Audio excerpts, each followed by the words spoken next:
A outra forma de se utilizar a paginação para se fazer referências às páginas na memória física, dos endereços lógicos para os endereços físicos localizados na nossa memória principal, é a utilização de tabelas de paginação com hash. Quem já fez a disciplina de auditoria e segurança sabe desse conceito de hash. Mas de forma geral, o que? É uma forma de eu gerar um código que vai fazer referência de forma única ao endereço da memória principal. Então, eu vou gerar um código a partir de algumas entradas. Esse código é gerado e esse código ele vai ser único até certo ponto. Pode existir, aí dependendo do tamanho, né, que é esse código, existir o que a gente chama de colisões, que é quando se gera, mesmo a partir de dados, que são gerados aí de forma de dados diferentes, são gerados o mesmo código hash, tá? Então vai existir uma solução para resolver esse problema que ele ocorre quando se trata de hash, tá? Então, ele é comum o endereçamento com mais de 32 bits, né? Aí, sistemas operacionais de 32 bits ele é muito mais comum. O número de página virtual é submetido a uma função hash, vai ser a função que vai fazer o cálculo hash, e o resultado dela aponta para a entrada na tabela de paginação. A partir daqui eu vou ter caminhos a mais, que vão aí aumentar a minha busca na página, mas também vai resolver, mas gerar menos problemas em determinadas situações. Então, o número da página virtual é então comparado com os valores, aí que existe a situação de se comparar e evitar colisões.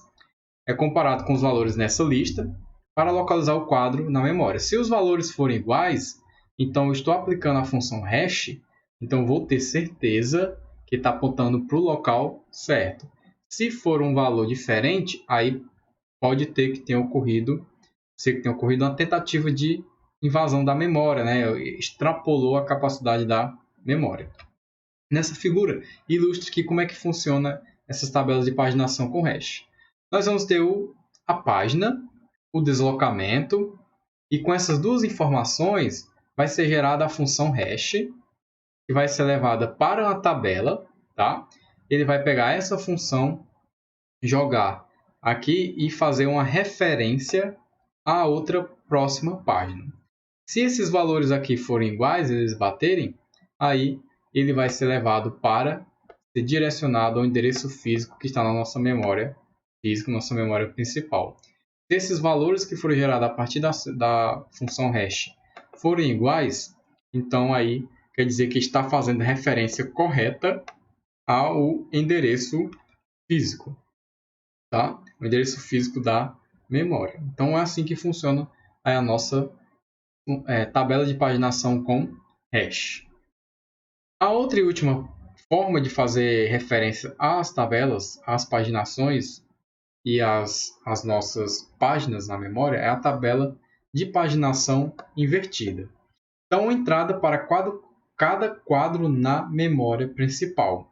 Então, para cada quadro que a gente tem lá, onde eu vou guardar as minhas páginas, vai ter um endereço, uma entrada para a memória principal. Então, eu vou gerar um caminho, um link direto. Então, as entradas da tabela são os endereços das páginas virtuais, armazenados nessa localização de memória, com informação sobre o processo proprietário. Então, eu já vou direcionar de forma contundente onde é que está aquela página na minha memória principal.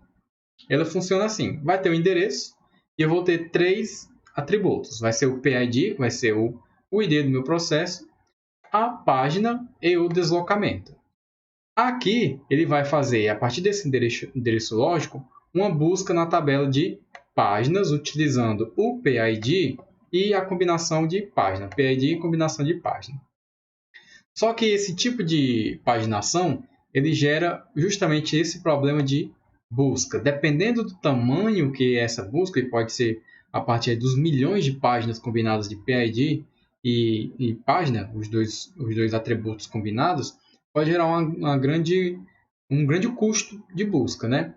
Encontrado o endereço, a partir de PID e página, então ele vai gerar um índice que vai gerar o deslocamento para a página na memória física. Então, a tabela de paginação invertida funciona da seguinte forma, tal qual está ilustrado aqui. Depois disso, nós temos o que nós chamamos de segmentação, quando tratamos de memória. Quando se fala de gerenciamento de memória e se trata de segmentação, nós vamos dividir a memória, aliás, ela tem as duas visões, né? A visão do usuário e a visão de como o sistema operacional enxerga a divisão da memória.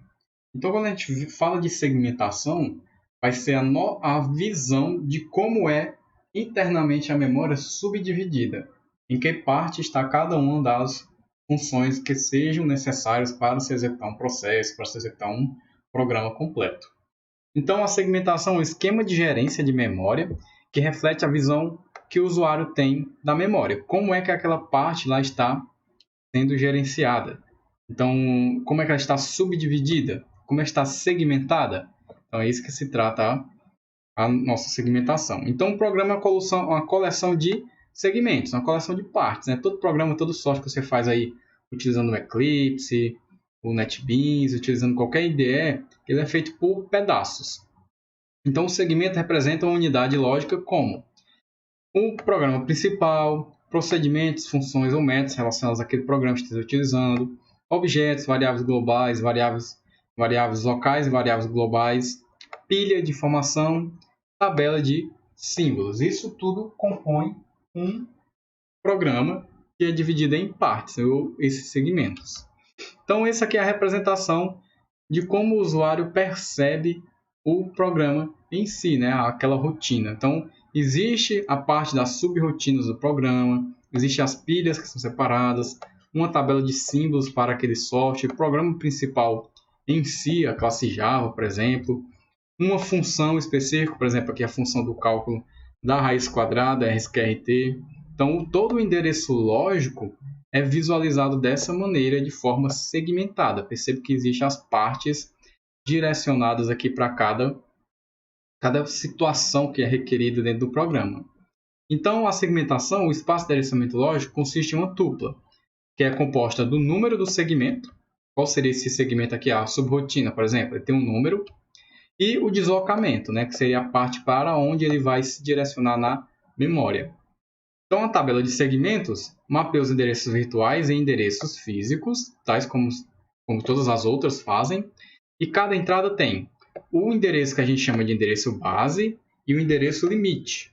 Então, o endereço base contém o endereço inicial do segmento de memória, e o limite é o tamanho para aquele segmento específico. Então, dentro da segmentação, nós temos esses dois tipos, o tamanho do registrador e o registrador base. Segment Table Base Register, o STRB, aponta para a base da tabela de segmentação na memória.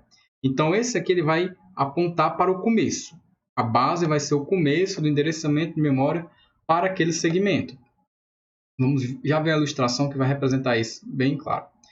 E o Segment Table Length Register, o STLR, indica o número de segmentos utilizados por um programa. Então, a quantidade dele, né? O número de segmentos que aquele programa vai utilizar. Quantas vezes ele vai utilizar a função de raiz quadrada? Quantas vezes ele vai utilizar pilha, fila, todas essas subrotinas? Então, ele vai calcular isso.